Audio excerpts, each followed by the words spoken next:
ये चैनल केवल मनोरंजन के लिए है। हम किसी भी तरह की अंधश्रद्धा को बढ़ावा नहीं देते। आज के शाम रवि के चाय की दुकान पर रमेश चाचा और एक बुजुर्ग बैठे हैं और बैठे बैठे चाय का आनंद ले रहे हैं। तभी रमेश चाचा रवि से पूछते हैं, और रवि भाई, आपकी दुकान कैसी चल रही है? ठीक ठाक चल रही है रमेश भाई, लेकिन पुराने समय की बात ही कुछ और थी।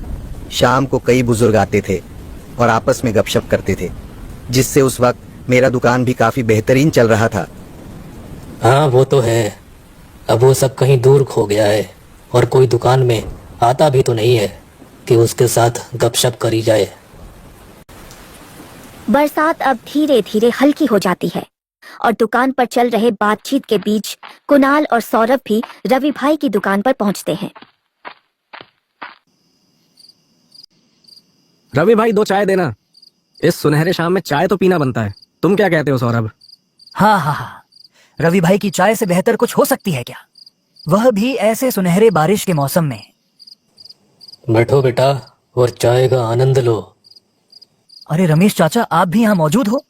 मैंने तो आप पर ध्यान ही नहीं दिया। और बताइए रमेश चाचा, आपका काम कैसा चल रहा है? क्या बताएं बेटा, हम तो गरीब आदमी हैं, सब्जी बेचकर अपना गुजारा चलाते हैं। अभी मार्केट थोड़ा खराब चल रहा है बेटा। कोई बात नहीं चाचा, कारोबार में उतार चढ़ाव आते रहते हैं। अब हमारे रवि भाई को ही देख लीजिए, बरसों से ये दुकान चला रहे हैं। उनके भी खराब और अच्छे दिन आते जाते रहते होंगे। क्यों रवि भाई, सही कहा ना? हाँ रमेश भाई, ज्यादा चिंता मत करो, सब सही हो जाएगा। सौरभ बेटा, मैंने सुना है तुम्हारा बेटा पास वाले छोटे शहर में क्रिकेट सीखने जाता है। हाँ रमेश चाचा, लेकिन आपको कैसे पता?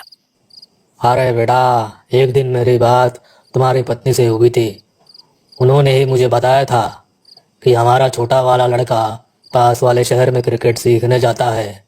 हाँ रमेश चाचा, बहुत पसंद है उसे क्रिकेट खेलना, इसलिए मैंने सोचा कि क्यों ना उसका एक क्रिकेट क्लब में ही एडमिशन करा दिया जाए।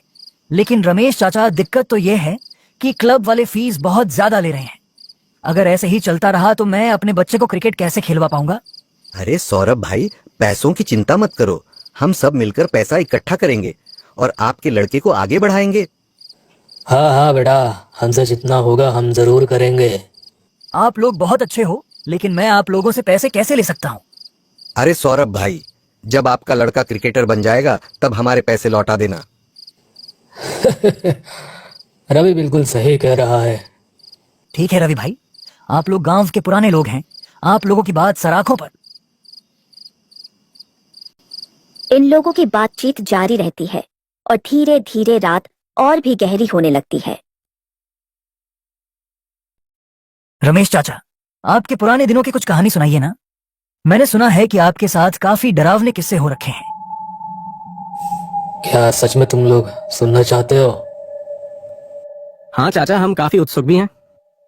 बरसात के मौसम में दुकान पर चाय पीते पीते डरावनी कहानी सुनना, इसका अलग ही मजा है।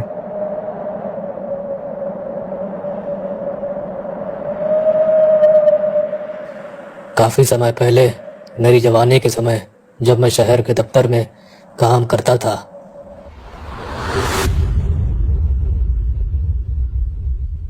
तब मेरा एक दोस्त भी हुआ करता था, नरेंद्र।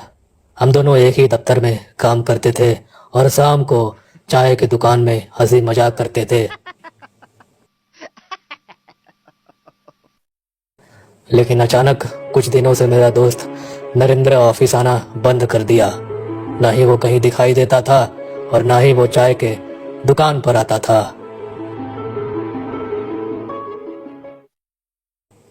लेकिन एक हफ्ते बाद मुझे पता चला, कुछ दिन पहले किसी रोड एक्सीडेंट में उसकी मौत हो चुकी है। ये तो बहुत ही बुरा हुआ। भगवान ऐसी मौत किसी को ना दे। इसके बाद क्या हुआ?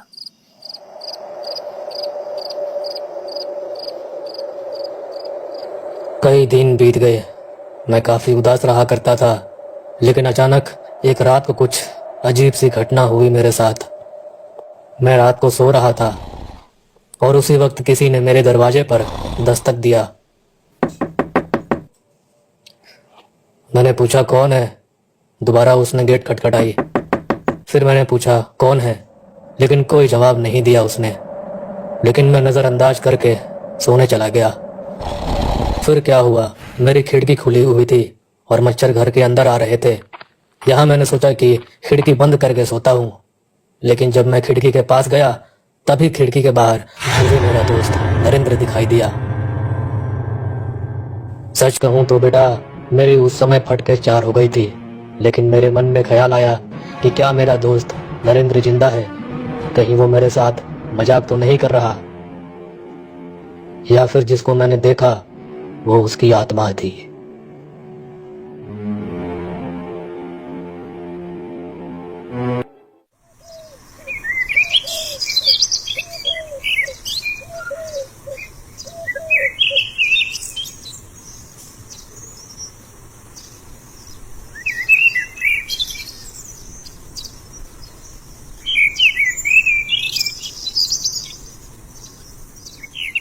सुबह होते ही रमेश अपने घर के बाहर निकलता है और देखता है घर के बाहर कई लोगों की भीड़ जमा हुई थी। रमेश भीड़ के पास जाता है तो देखता है वहां कोई मरा हुआ था।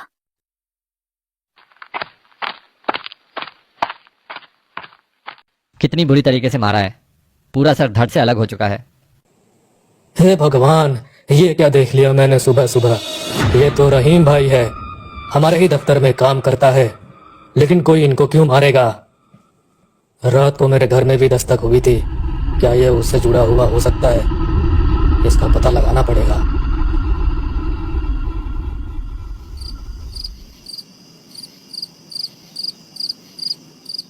मैं रात को सो रहा था और उसी वक्त किसी ने मेरे दरवाजे पर दस्तक दिया। कौन है गेट पर? मैंने बहुत बार पूछा, लेकिन कोई जवाब नहीं आया। फिर मैंने सोचा दरवाजा खोल कर देखता हूँ। मैंने दरवाजे की तरफ अपना कदम बढ़ाया। चलो चलो भाई लोग, आज की कहानी यहीं खत्म करो, क्योंकि अब दुकान बंद करने का समय हो गया है। क्या रवि भाई, इतनी अच्छी कहानी चल रही थी, आपने टोक कर सारा मूड खराब कर दिया। अरे कोई बात नहीं बेटा, आगे की कहानी मैं अगले दिन सुनाऊंगा। चलो अभी घर चलते हैं, बहुत देर हो गई है। घर वाले हमारी राह देख रहे होंगे।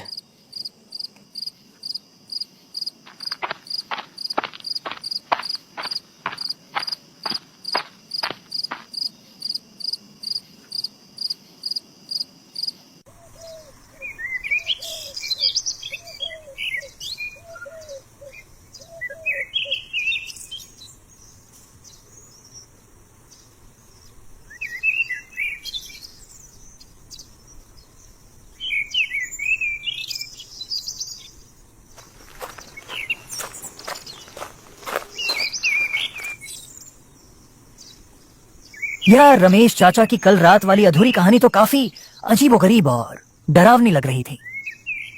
इस कहानी में अब आगे क्या होने वाला है? अब ये तो रमेश चाचा ही जानते हैं। चल अब अपने काम पर चलते हैं।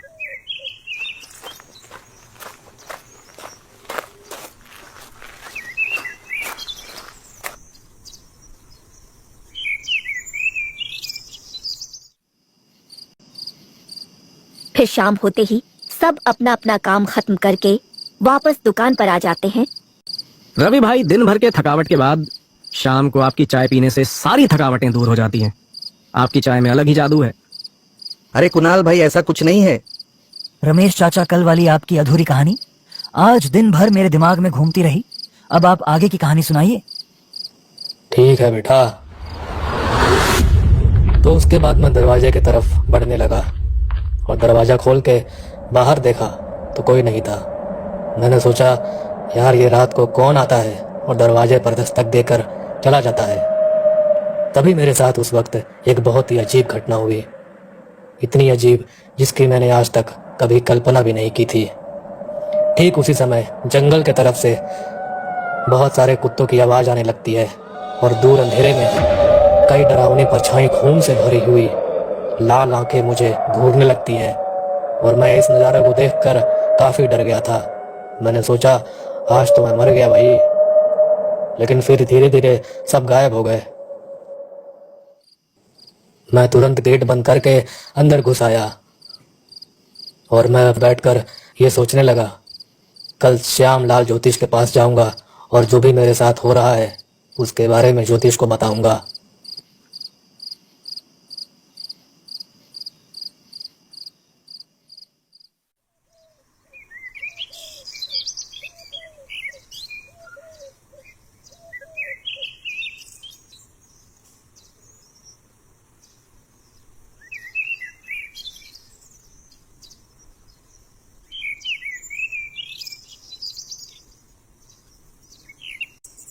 रमेश चाचा ज्योतिष से मिलने के लिए निकल जाता है।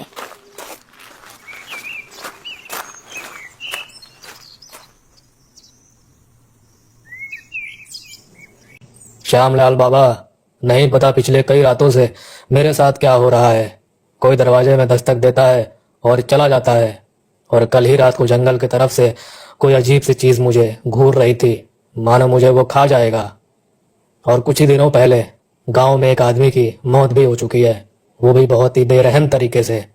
मैं काफी डरा हुआ हूँ, आप इसका हल मुझे जरूर बताइए। ज्योतिष कुछ देर तक रमेश को घूरता रहा। फिर श्यामलाल ज्योतिष ने कहा, बेटा, क्या पिछले कुछ दिनों में तुम्हारे किसी करीबी का मृत्यु हुआ है? हाँ, मेरा दोस्त नरेंद्र का अचानक कार एक्सीडेंट में मौत हुआ था। तो यही कारण है जो पिछले कुछ दिनों से तुम्हारे साथ हो रहा है। चिंता की बात नहीं है, क्योंकि यह आत्मा पवित्र है, लेकिन कुछ और बुरी आत्मा तुम्हारे पीछे है, इसी पुराने खानदानी दोष के कारण। श्यामलाल जी, अभी मैं क्या करूं? इसे कैसे निकलूं? यह कलवा ले जाओ और अपने घर के चारों तरफ बांध देना और अपने दोस्त की अंतिम राख को किसी नदी में बहा देना, जिससे उसकी आत्मा को मुक्ति मिल जाएगी।